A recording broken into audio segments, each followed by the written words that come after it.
Quirky Vintage 1 was really a sequel to an earlier album called Wireless, and that was one of West One's first albums. One of those pieces from that was used on the worldwide Dulux campaign, We Know the Colours That Go and the Colours That Don't Go.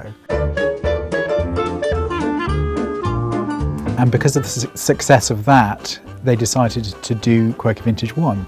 So I did Quirky Vintage 1 back in 2007. It coincided with the start of the vintage kind of revival, really. And it found its way onto lots of adverts, but probably the most recognised was on Madmen. It looks as though the band on set are playing the Charleston, but it's really my Charleston from Quirky Vintage 1.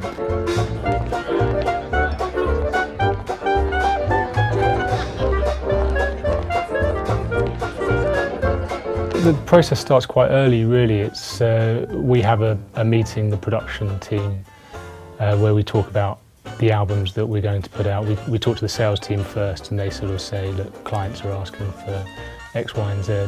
So this started about 8 months ago. Most of the musicians that I use on it, I try and get musicians that have a love of that era of music as well, so they know the style. So I kind of rely on them to come up with the right sounds. For instance, the drummer Paul Clavis uses a kit from the 20's, and he has a cymbal from, say, 1915 that he always uses on this stuff, and it sounds fantastic.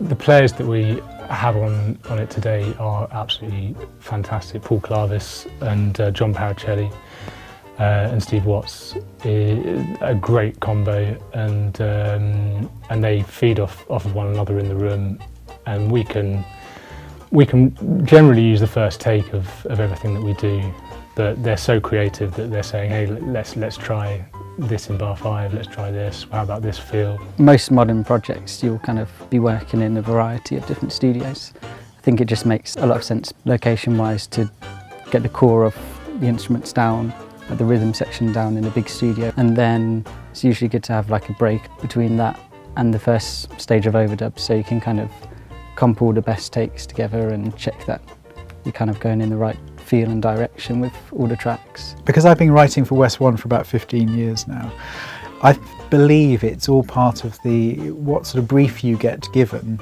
or the commission that you are given. So I'm grateful for the briefs and commissions I'm given to kind of evolve a lot of different styles of music.